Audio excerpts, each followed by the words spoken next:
सलाम दोस्तों, आप देख रहे हैं हिंदुस्तानी मीडिया के साथ मधुबनी संदेश। आज हमारे स्टूडियो में मौजूद हैं दो मेहमान। हम इनसे करेंगे कुछ खास बातचीत। दर्शकों, हम बता दें कि 2 अक्टूबर को कास्ट सेंसस रिपोर्ट जारी कर दिया गया है।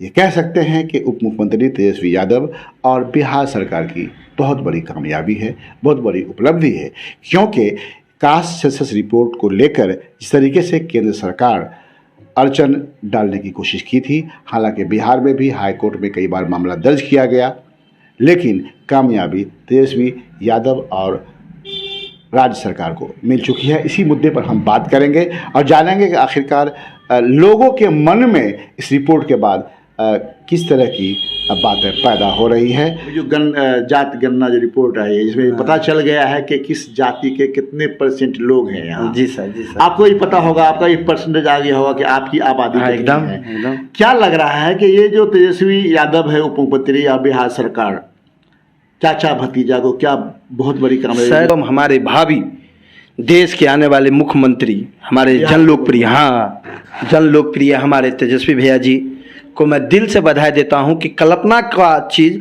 उन्होंने यह धरातल पर उतार दिया। कल्पना की चीज को? हाँ जी, धरातल पर उतार दिया। क्यों कल्पना की चीज क्यों? क्योंकि वो गरीबों के मसीहा है। किन कास्ट के लिए ये सभी की कल्पना रहती थी कि हर कास्ट के लोग के हम कितनी जनसंख्या।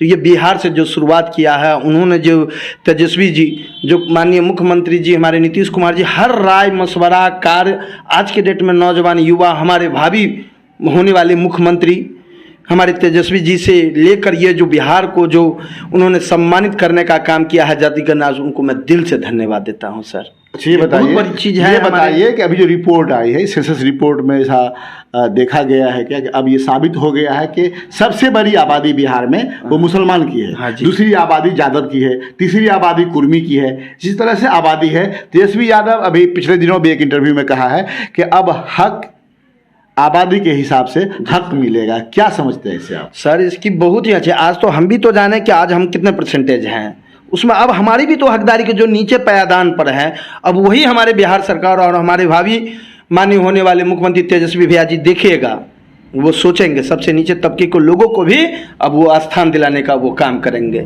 आप देख लीजिए, तेजस्वी जी का उन्होंने कहा था ना कि आप लोग जो बीजेपी वाले 10 लाख नौकरी दिया, आज वो 10 लाख नौकरी दिया। अभी तक में आप मिनिमम देखिए 4 लाख तो पूरा हो ही चुका है। उनका जो आने वाला वचन भी उनका चुनाव से पहले, और उससे ज़्यादा मेरी चाहत है कि हमको तो इतना लग रहा है कि हमारे माननीय विकास पुरुष इतने उनसे खुश हैं, जो उनसे राय मशवरा कि होने वाले 25 हमेशा कहते हैं कि 25-24 से पहले कभी भी उनको बिहार का माननीय मुख्यमंत्री बना दे, कि वो जान चुके हैं। उनको तो पहले भी तगमा दिया जा चुका है, हमारे माननीय मुख्यमंत्री जी आशीर्वाद दे चुके हैं। चाचा भतीजा, हाँ, चाचा भतीजा का भी यू परम रिश्ता है। सर, एक चीज बताया, क्या लग रहा है कि जो कास्ट सेंसस से अब क्या बदलाव होगा? जिस तरीके से तेजस्वी यादव भी साथ साथ रहे और हैं, चाचा भतीजे का जो रिश्ता है और मजबूत हो गया है। ये भी कहा जाता है कि आने वाले वक्त में मुख्यमंत्री होंगे तेजस्वी यादव। नीतीश जी भी हमेशा देखते हैं कि उनकी तारीफ भी करते रहते हैं, उनकी हौसला अफजाई करते हैं काम करने में। अभी फिलहाल जो काम भी हो रहा है बिहार सरकार का, एक चीज़ बताइए आप, बड़ी ये संजीदगी से जवाब देने की ज़रूरत है कि तेजस्वी यादव, अभी जो गठबंधन हो गई है बिहार सरकार की, जी जी, इस गठबंधन में जो काम, जिस स्पीड में काम हो रहा है, जी जी, मतलब तेजस्वी जी के साथ मिलने के बाद जिस तरीके से काम हो रहा है स्पीड में, आपको नहीं लग रहा है कि कुछ दिनों तक यह काम जो एनडीए गठबंधन में से रुक गया था? लग रहा था? देखिए, ये रुकिए नहीं गया था, बिल्कुल उस पर मैंने ब्रेक लग गया था। विकास पे ब्रेक लग गया था, सिर्फ जातिवाद हो रहा था और जो भी विकास की बात थी वो वहीं रुक गई थी। सिर्फ जातवाद और मंदिर मस्जिद, हिंदू मुस्लिम, ये हो रहा था। जबकि नीतीश कुमार इस पे विश्वास नहीं करते, इसीलिए वो धर्म से उठकर विकास की बात करते हैं, जात से उठकर विकास की बात करते हैं, दबे कुचले गरीब मजदूर किसान की बात करते हैं। और इसमें उन्होंने अभी जो बिहार के डिप्टी सीएम श्री तेजस्वी यादव जी हैं, उनको अपने साथ लाकर उनसे विचार मशविरा कर ये कास्ट सेंसस जाति गणना जो है, इस पर उन्होंने मुहर लगाया। और 9 सदस्यीय जो राजनीतिक पार्टी है उनका विधानमंडल में सर्वसम्मति से पारित करवाकर 2 जून 2022 को विधान परिषद से भी इसको पास कराकर दोनों, हम कहते हैं माननीय मुख्यमंत्री नीतीश कुमार से कम इनकी भी मेहनत रही है, दोनों की मेहनत, रात दिन की मेहनत, और ये ऊंची सोच देश के लिए, राष्ट्र के लिए ये ऊंची सोच रखने वाले आज इन्होंने 22 में जून 2022 में इसको विधान परिषद से पास कर और इसको काम करने का, सेंसस को आगे काम जारी करने का काम किया, जिसमें बहुत सारी अड़चने आई। बीजेपी वाले ने तो कार्यकर्ता के द्वारा, अपने द्वारा तो बाधा डाला ही, जब नहीं हुआ तो हाई कोर्ट, हमारे जो उच्चतम न्यायालय है, वहां तक उन्होंने जाने का काम किया, लेकिन वहां से उनको भी माने हार का ही मुंह देखना पड़ा और नीतीश कुमार और बिहार सरकार की जीत हुई। और वो जीत आज देख रहे हैं कि सेंसर प्रकाशित होकर आप देख रहे हैं कि गरीब गुरबा किस जात का कितना तादाद है बिहार में, उस आधार पर यह तादाद को क्लियर कर दिया गया है।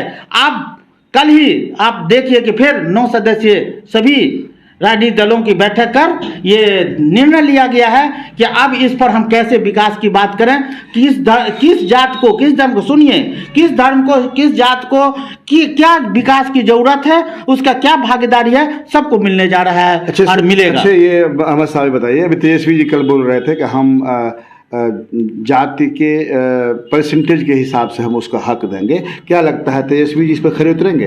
एकदम उतरेंगे। अभी देखा ना, कल ही घोषणा हो गई, न्यायपालिका में 10% जो आर्थिक रूप से कमजोर है उनको देने का काम किया। मतलब ये लग रहा है कि चाचा भतीजे का बेमिसाल है, बेमिसाल है ये। आप इसका अनुकरण और इसका आपको हम कह देते हैं कि एग्जाम्पल के तौर पर बिहार में ऐसा लकीर खींचा गया है कि इसका दूसरे राज्य और देश स्तर पर इसका नकल किया जाएगा। तो इसका मतलब ये मान लिया जाए कि अभी 24 में भी चुनाव होना है, 24 में जो पोजीशन रहेगी वो भी लोग समझ रही है क्या पोजीशन रहेगी, 25 में विधानसभा होगा। मतलब कि जिस तरीके से नीतीश जी बार बार बोलते हैं कि उप मुख्यमंत्री हमारे जो है भावी मुख्यमंत्री हैं, क्या लग रहा है कि अगर ये मुख्यमंत्री बन जाएंगे तो सकता हो कि नीतीश जी चले जाए अब दिल्ली की सियासत में, बड़ी सियासत में वो कदम छलांग लगा दें, तो तेजस्वी जी की जो सोच है, इस सोच को आप कैसे देखते हैं कि बिहार को कहाँ ले जाएंगे तरक्की की राह पे? देखिए, तेजस्वी जी नौजवान के साथ हैं, नौजवान को नौकरी देने का काम कर रहे हैं। उन्होंने जो वादा किया,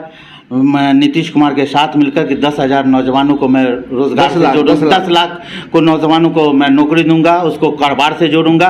25 में बिहार के सीएम तेजस्वी यादव जी बनेंगे, ये नोट कर लीजिए, जनता मन बना लिया। ठीक है, आपकी बात को हम मानने में मेरा क्या जाता है, मैं मान लेता हूँ तेजस्वी जी मुख्यमंत्री बन जाएंगे और प्रधानमंत्री बन जाएंगे।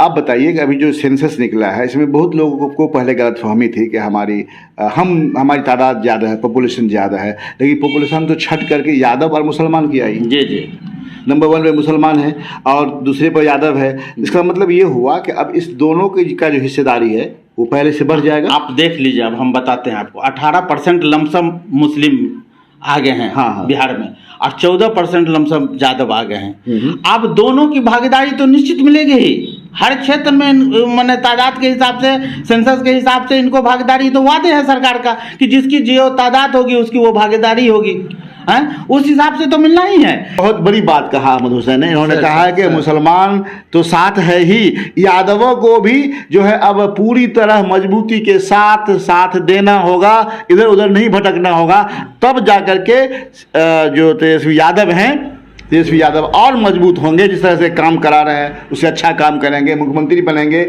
और राज चलेगा। क्या कहना सर, इस पर हम भी विशेष आग्रह करना चाहेंगे अपने परिवार जी से कि कम से कम एक मत होकर, एक विश्वास मत होके हम युवाओं को, जो हमारे तेजस्वी जी हैं, उनको माननीय मुख्यमंत्री बनाने में और बिहार का गौरव, हमारे विकास पुरुष, उनको प्रधानमंत्री बनाने में एक मत रहे, यही आशा उम्मीद। और रहा ये बीजेपी वाले लोग जो हमेशा जो नाथूराम गॉड्स के पुजारी हैं, क्या बुझे, जो सिर्फ 2-4 चंद लोगों को गरीब तबके में बनाए रखने का जो सोच लेकर जो चल रहे हैं। आप देख रहे होंगे जो जातीय संगठन ये गन्ना भी हुआ है, उसको लेकर भी अभी सुप्रीम कोर्ट में वो लोग दायर किए जो हैं। 6 को कल सुनवाई है। हाँ जी, जिसका कल सुनवाई है, आप परसों देखिए। 6 तारीख को। हाँ, कितनी 5-6 सुनवाई है। तो कभी भी वो नीचे तबके के वो लोगों को कभी भी उनको स्थान, उनको अधिकार देने का काम नहीं करेंगे। इसीलिए हम एक मत आप लोगों से भी आग्रह करेंगे, कम से कम आम जनता के महोदय से भी आग्रह करेंगे, सभी समस्तवासियों के समाज को, कि हम लोग मिलजुल के बिहार के युवा को किसी को माननीय मुख्यमंत्री बनावे एवं अपने बिहार की धरती से ही अपनी देश की आज़ादी का यहाँ से आंदोलन शुरू हुआ था और ये देश आज़ादी के रूप में गए थे। और हम लोग भी बिहार के माननीय विकास पुरुष को माननीय प्रधानमंत्री बनाने तक का संकल्प लें और पूरा बिहार एक मत होकर उनको समर्थन दे कि यहाँ का दिशा निर्देश होगा, तभी ये देश का यह दिशा वहाँ का भी देखेंगे कि लोग नहीं कि हमारे माननीय विकास पुरुष, हमारे जो युवा, जो डिप्टी सीएम है, जो बिहार के भावी मुख्यमंत्री बन सके, जो विकास का काम उनके रूम में, वो गरीबों के मसीहा के लाल हैं, वो गरीबों के मसीहा के लाल हैं। वो गरीब तबके के लोगों के बारे में सोचते हैं, वो उन्हीं को उठाने और विकास करने। आज जितनी भी योजना देख रहे हैं सब उनके, कभी भी माननीय मोदी जी के रीजन में कोई नौकरी वैकेंसी कभी देखे हुए थे क्या? साल में तो हम लोग देखते थे कि कांग्रेस का समय रहता था तो नौकरी या वैकेंसी बहाली निकलता था, मगर मोदी जी में सिर्फ विकास करो, नहीं तो पकौड़ा छनो, ये करो, यही सब सर डिग्री लेके नहीं। इसलिए आप लोग से विशेष आग्रह है कि बिहार को विकास की गति पर ले चले। दर्शकों, देखा हमारे 2 मेहमान थे। अभी जैसा कि कहा है कि लोग भी अब चाहते हैं कि मुख्यमंत्री तेजस्वी यादव बने और नीतीश कुमार दिल्ली की राह देखें। फिर मिलते हैं किसी और वीडियो के साथ। तब तक देखते रहिए हिंदुस्तानी मीडिया के साथ मधुबनी संदेश।